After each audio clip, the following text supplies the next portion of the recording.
Hello and welcome.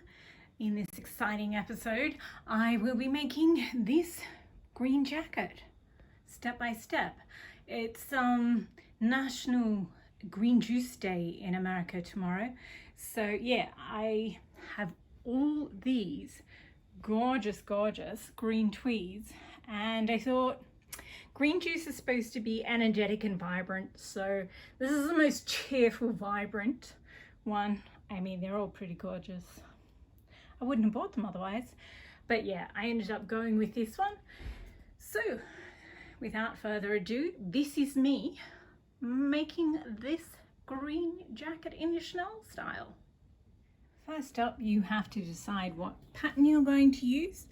For a lot of my jackets, I use Vogue 7975, but I make some modifications and alterations, both for fit and also just some style elements. And then you make a mock-up, or you can design your own pattern and then make a mock-up in cheap fabric. And once you're happy with that, then it's time to cut out the pieces in your final fabric. And once they're cut, so this is the tweed for the outer jacket and the backing, just to keep the fabric in place, and I've also cut out the silk for the lining, but I've set that aside because we'll do the jacket first. And once all the pieces are cut out, it's time to pin everything together. Okay, all the pieces are pinned. This is the torso. Each of those panels are pinned together, and the two sleeves. With the sleeves on the back seam, I sort of leave a slit just so that it's easier to get on and off and easier to move your arms when you're wearing it, because the sleeves are extremely slim fit. But you do you. That's just a style element I've decided to incorporate. This is the last jacket that I made, and I'll just turn it around so you can see the back of this bottom of the sleeve. So this is what I mean by the slash at the back of the sleeves down at the cuff. Just allows you to get the jacket on better. And when you sit at your desk and you put your hands on your desk, the beaded trim makes an arc right around your hands, so you can write or type with ease and none of it gets in the way. So that's why I really like this design for myself. You do you. So yeah, that's the slash at the back of the sleeve. So yeah, and the backing I use is netting. It's available at any of the big fabric stores like Joann's, and yeah, it just helps the tweed to maintain its structural integrity and not sag. If you've gone to the Met or some museum where they have, or costume museum where they have old vintage Chanel jackets, then you'll notice that the tweed sort of sags. The costume conservation people constantly have to repair it. So yeah, just having a backing fabric helps you just not have to constantly repair your jackets. You can just wear them for years and decades and they'll stay looking pretty. So yeah, now that I've pinned all the sew lines, it's time to get the machine out and sew all the seams. So I'll do that now. Okay, I've sewn all the seams on the body of the jacket and the sleeves. Now the next thing is to put the tops of the front of the torso of the jacket and the back together and pin them on both sides. And now I just have to sew along those lines to connect the front and the back. Make sure you sew the lines straight, because there's so many panels meeting in the middle of that center seam there. Your sewing machine will want to sort of jump, but yeah, it's important that this seam sits straight because it sits across your shoulder. So yeah, take your time and I'll do those now. Okay, I have sewn the shoulder seams on both sides. This is the back. So now what I have to do is pin every seam and pin down the seam allowance and hand stitch it down on every single panel. Do that for every single panel. And yeah, don't cut down your seam allowance. It's best to leave as much as you can. I mean, when you're doing under the arms or around the collar, then you have to cut down your seam allowance just to make it sit right. But on the straight seams, always try and leave as much seam allowance as possible, because you never know when you want to alter the jacket, or if you sell it or give it away to someone else, they might want to alter the seams and allow themselves the jacket to fit them perfectly. So yeah, leave the seam allowance as wide as you can and just pin it all down and then stitch it. And once you've stitched all the seams down, then you just need to go back, and at the moment the fabric of the jacket and the backing fabric aren't actually attached. So once you've done the seams, you just need to go back and stitch those two layers together. So I'll do all these massive amounts of hand stitching now. Okay, so I have finished hand stitching down all the seams. And the next step is to stitch the backing fabric to the jacket fabric, and I usually just pin sewing lines. On most of the panels I just do 2 rows of stitches, but on the larger panels such as the back panel and the upper side of the sleeve, which is also a large panel, I do 3 rows. So I'll get on with that, but just before that I think we'll put the body of the jacket on the dress form and see what it looks like so far. Go. Oh, I love this color, it's so cute. Okay, it's always a bit bulky and ill-fitting until you cut down the collar to the correct size. But yeah, it's a very cute fabric and the jacket's going to be adorable. Okay, time to do more hand stitching. Okay, I have stitched the backing fabric to the jacket fabric on all the panels. Now it's time to set the sleeves, put the sleeves into the jacket, but before that I'll just it's easier to hem the cuffs and the hem of the jacket now, so I'll do that first and then I will pin the sleeves into place. So I've pinned the hems and the cuffs. Okay, the cuffs and the hem are done. Don't worry about the raw edges. Soon as we've set the sleeves, which we're doing now, the next step will be to add the lining, so they won't be the raw seams won't ever be seen. And if you do fold them under, it will just add bulk in all the wrong places. So just sewing it down like this is best.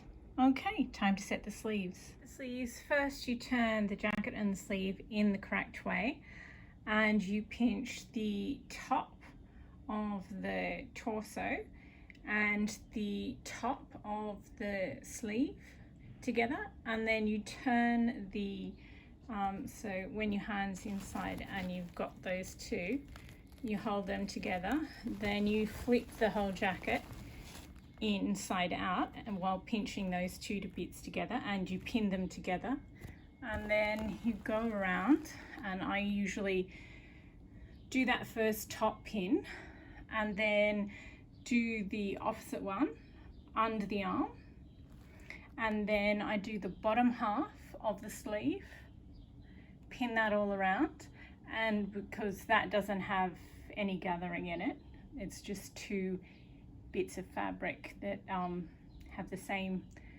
cover the same area, and then there's a little bit of a size difference in the sleeve, top half of the sleeve and the shoulder of the jacket, so you just have to I use more pins in the top half just to get those two bits together. And then you can either do one sleeve at a time or both, and then you machine sew the seam. So I'll do that now. And once you've sewn in the sleeves, then it's time to turn the jacket up and put it on the dress form, and we'll see how the sleeves look. Yay, it's finally looking like a jacket. Now I've just put it on a, oopsie, just go over a bit. Just put it on a box because the sleeves are so long. So yeah, those sleeves look pretty even to me. There's a few imperfections, but the next step is to cut down the seam allowance on the inside, on the underarm, and cut notches in it, and then hem sew the seam allowance to the inside of the jacket sleeve. So that's sort of, when you're doing that, you can fix up a few imperfections if they're small. If they're big, then just pull it apart and set the sleeve again. So I'm quite happy with these. So now I'll just, yeah, do that, cut out the underarm seam allowance, notch it, and then hand sew the remaining seam allowances down for both sleeves. So I've cut down the seam allowance on the underarm, and I've also made notches. I'm not really sure, the white on white isn't really helping, but I've notched it. So yep, and there's the off cut, so it's at least half of your seam allowance is gone under the arm. It just gives you a bit more freedom of movement once it's all sewn done. So now I will hand stitch down the remaining seam allowances on both sides.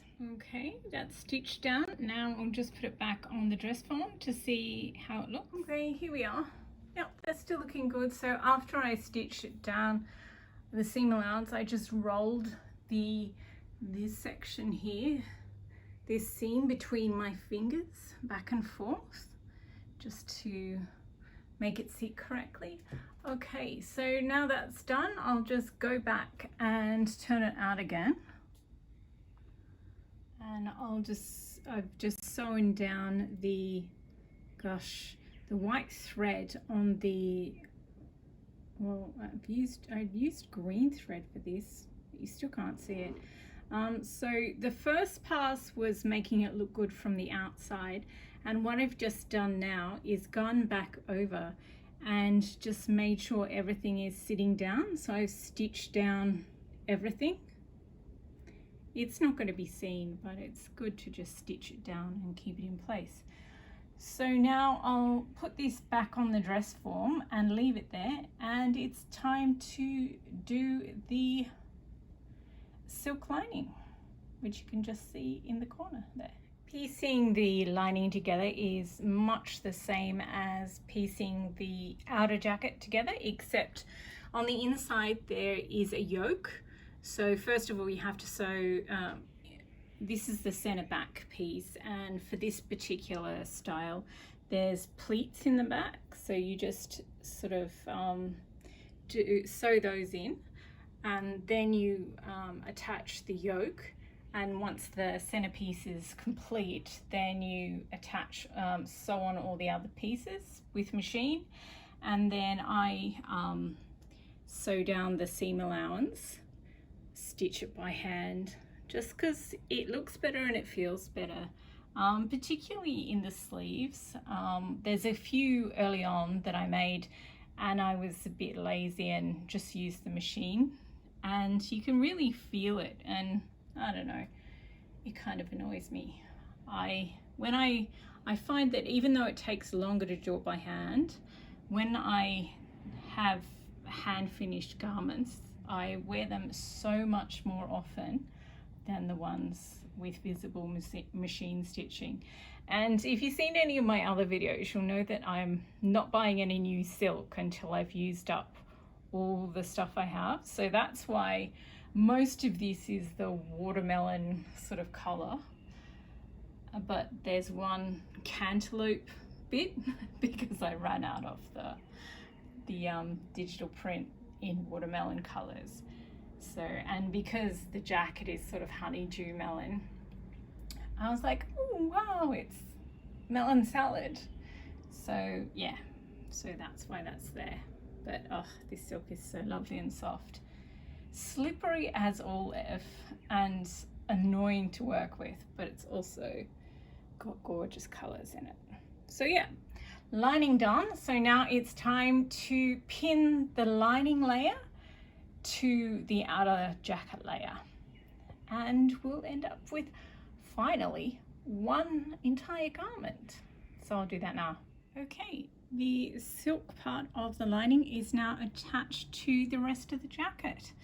So now we have to turn the whole thing inside out, and we'll do the collar. Okay, the collar is pinned. So as you can, I'll just pull this up, and you can see that the outside of the jacket and the outside of the lining are turned together. And yeah, we're just working on the interior here. So collar pinned. Now it's time to very, very carefully sew. This line is going to show more than probably any other seam. So you have to make sure the curve on this side matches the curve on the other front side. So just go slow, get it right the first time. And if you make a mistake, yeah, you do have to unpick it and do it again. So I'll sew it now. Okay, collar done. Now what I have to do is cut down the seam allowance and put in notches.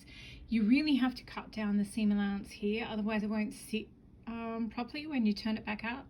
So yeah, don't be afraid to cut most of it off, and then put in enough notches because it's quite curvy, quite round, so you need quite a few notches. So I'll do that now. I've turned the jacket in the correct way, and I've just pinned down the front, the bottom of the front panel, and around the collar. And now I just have to the colored, it's auto color adjust, so sorry about that. So yeah, I've pinned all around the sections that aren't top stitched yet. So now I just have to hand stitch them all down, all together, all the layers together, so that the jacket sits properly. And I've also checked that both the fronts are the same length, and just checked again that the curve around the collar is mirror imaged on both sides. So now I'll just do this top stitching.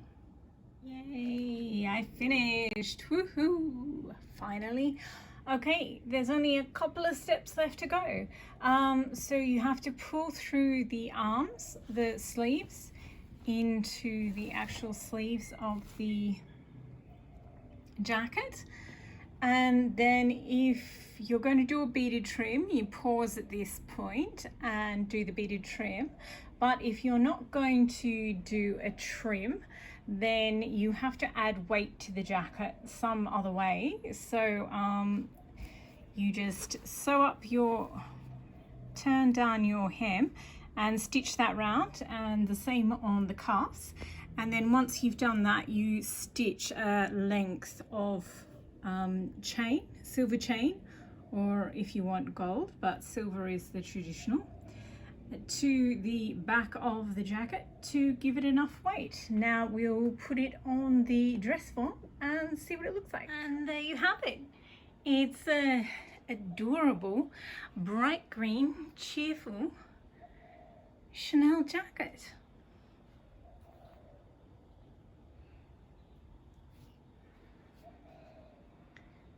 Just waiting to have its beaded trim made and put on. I was going to do just a plain white trim because it sort of reminds me of cut up cabbage with the green and white. But as I was doing the top stitching, it's sort of got a real vanilla sort of feel to it, this color. I mean, it's not coming across on the video terribly well, but yeah, so I think I might do bright green and lemon and vanilla beaded trim. Stay tuned. Okay, well, thanks for watching.